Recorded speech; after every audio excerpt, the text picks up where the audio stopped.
Hello everyone, welcome back to my channel. My name is Sydney Marlella Weeks. If you don't know who I am, thank you for tuning in. If you do know who I am, thank you for coming back. On this channel, we do beauty, business, and lifestyle videos, all luxuriously, of course. Today is a lifestyle video. I thought, what better way to end off the month than 5 things we are not doing in 2021. However, before we get into this video, make sure to do 2 things for me. Number 1, hit the red subscription button down below, the bell notification, join the family. You'll see every time that I post. And number 2, make sure to follow me right here on Instagram. Insta always sees it first, so make sure to follow me on that platform as well. Yes, so this is 5 things that are personal pet peeves of mine, but 5 things that I've just seen, observed, and also studied, and just 5 things that you just shouldn't be doing in 2021. You shouldn't have did it in 2020, but hey, when you know better, you do better. But just 5 simple tips that I think is really going to improve your life. Some of them are very light, some of them are more serious, but I think that they're all monumental in our progression and transformation in our lifestyle. So let's get right into the video with number 1. Number 1, stop putting your purse on the floor. I don't care if it is a Birkin. I don't care if you got it from the Piggly Wiggly clearance section. Stop putting your purse on the floor. Etiquette wise, your purse can either sit on the table, it can sit behind your back and between your back and the chair, or you can have like a little coat hanger. I'll insert one here. You literally can get them on Amazon for $5.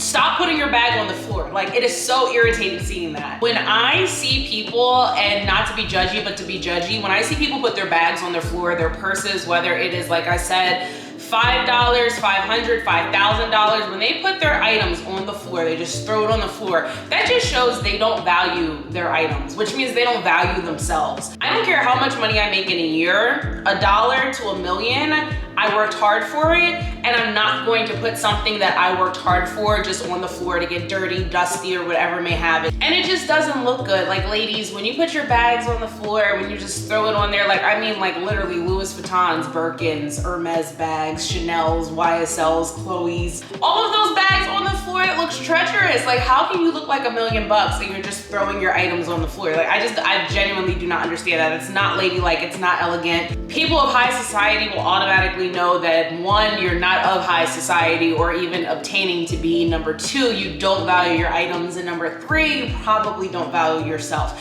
Because anybody that values themselves and their hard work that they put into their lifestyle isn't throwing items on the floor like that. Number 2, learn how to eat properly. Please invest in etiquette courses. I think it is great to look like $1 million and to go to Michelin 5-star restaurants, or even go to high scale fine dining like Capital Grille. I love Capital Grille, Ruth Chris, all of those different types of restaurants. And you can have the appearance of affluence, but if you choose to take your seafood fork and use that to eat your steak, you've blown your cover. Just as it's important to invest in your appearance for your lifestyle, it's also important to invest in etiquette for your lifestyle. I think that your first impression and your appearance will only get you so far, but actually knowing the customs of high society and a luxe lifestyle, you know how to use your napkin, what knife you use to cut a steak, how to eat oysters properly, how to sit down properly, how to get in and out of a car properly without flashing people. I think it's very important to learn table manners,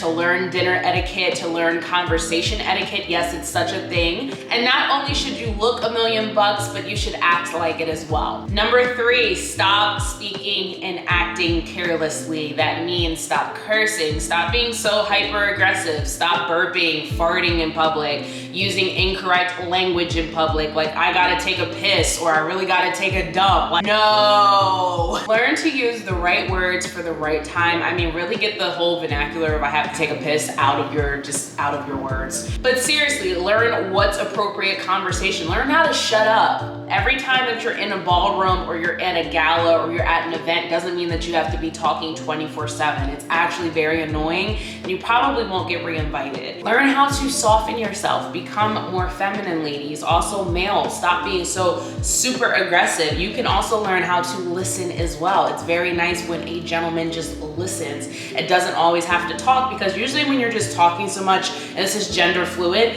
you're usually talking about nothing. You're just trying to fill space and fill the room. and a lot of affluent, wealthy people don't like that. But yeah, tone down the aggression. Like, there's different ways that you can say things that are very direct and to the point, but it doesn't make you look bad. You know, I've had to work on this myself. I'm from Philadelphia. We're naturally aggressive people. We like to use our hands a lot. And also, I am a boss and having staff, and when they're not doing what they need to do, sometimes you can be aggressive. Some of my staff members are like 6'5", 250-pound dudes, and you know, I thought that me being super aggressive with them and saying, you know, you have to do it this way and you have to do it that way, then you get the persona like, oh, she's such a bitch, she's such this, she's such that, you know, she's nagging, and you just don't want that persona. There's a lot of ways, especially when you're dealing with business or even in your personal life, that you can say the same statement a lot less emotional, a lot less aggressive, but still direct and to the point. Where before at work, I would be like, you need to do this and it needs to happen now and I'm sick of yous and clock out, da da da.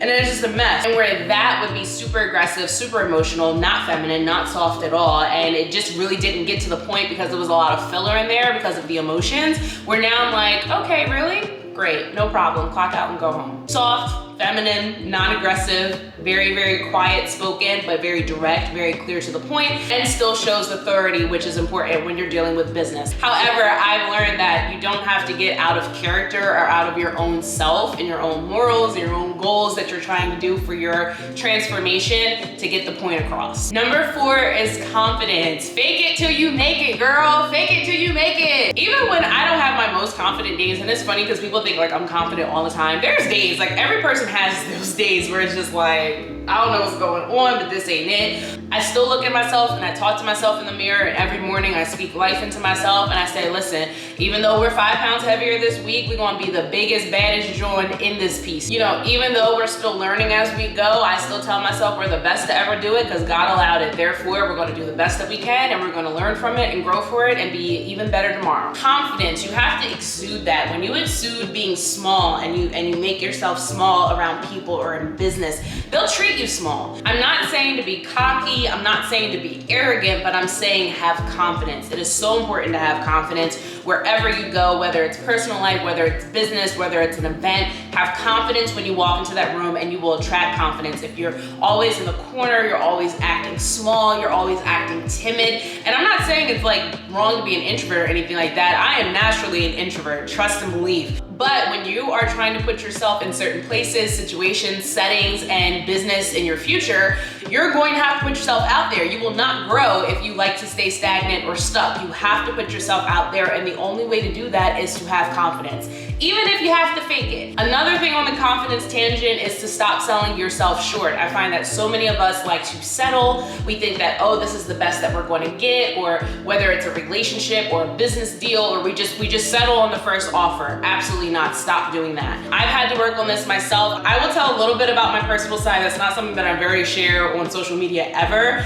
but there was this guy, I was like obsessed. Capricorns were either obsessed with you or we pay you no mind. You know, he wouldn't reach out to me. I was always the one that had to talk first. I was always the one that had to initiate. And as a female, don't do that. Like, that was younger Sydney, we've learned from that, but seriously, don't do that with guys. If they're not putting effort into it, they're not worth it, and they mean it the first time. But with this guy, like, he was always busy, he's super successful, and you know, I just was like so obsessed. And you know, like, I was so obsessed with the fact that, oh, he's successful, he's cute, like he'd be the perfect guy or whatever, that I just accepted the fact that he was not showing interest, and he knew that he did not have to show interest with me because I would initiate every single time. And then my life kind of changed with the mentality of it, because there was another gentleman who also was very successful, actually 10 times more successful than the guy I was obsessed with. But he had 3 Bentleys, and he owned multiple businesses and multiple law firms, and he was just a really, really nice guy that showed a lot of interest in me. He initiated the first date, he initiated the conversation. The first day that we met, he was trying to see me, even though he literally has multiple businesses in multiple locations in multiple states. And for some people, it's not about the materialistic things, but me selling myself short at that moment in my life life, I was willing to settle or be stagnant with somebody that didn't even appreciate my full worth, didn't appreciate my time, didn't respect my time, was always claiming they were too busy, etc., etc. I could have easily settled with that person and accepted that and just say it is what it is and I'll be happy with it.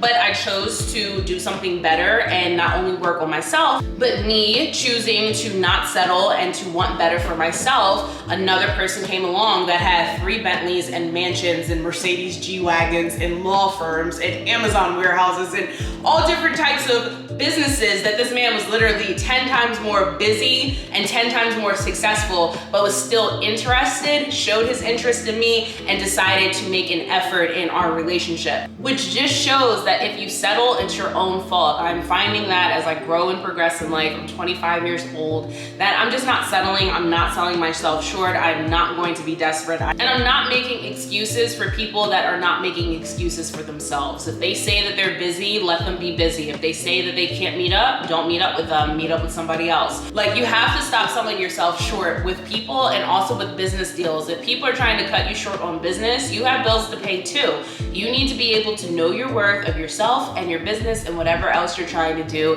and then add tax on that. And lastly, number 5 is stop taking uncalculated risks. Adios míos, stop. 3 things that I swear by. Number 1, think before you speak. Think before you react.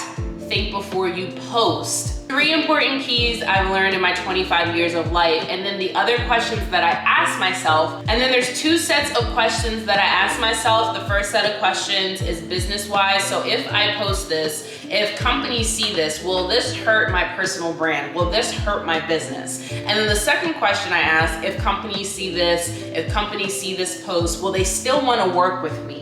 So number 1, will this hurt my brand? And 2, will other people still want to work with me if I post whatever, or if I decide to associate my name with whatever? The second set of questions is personal. The first one is, would I want my staff to see this? And secondly, would I want my grandmother to see this? I think it's important to kind of level out, because we're so quick to put things out on the internet. We're so quick to take a deal or cut a deal or be with a company just because of the brand name and the hype. But sometimes the morals of making sure it's not illegal, unethical, or immoral is neglected, and you want to make sure that, would you want your company staff to see this? And 2, would you want your grandmom to see this? Like, a lot of things that you post, your granny probably wouldn't approve of. And that could be with anything, for you posting half-naked pictures all the way to you posting with the brand deal that supports the KKK. I don't know, but I'm just saying, make sure that what you're posting out there, you're asking yourself that set of questions, and you're making sure that you're taking time before you post, before you react, and before you speak, because once it's out there, you can never get that back. Calculated risk is probably my favorite. Now, life happens. There's a 5% margin that you cannot account for in business. Things are gonna pop out that you did not learn about, that's not in the training manual, that you did not prepare for. And that's okay, that's business, that's life, that happens. However, that 95%, best believe you need to be calculating. If I do A, what's going to happen? If B happens or plan C happens,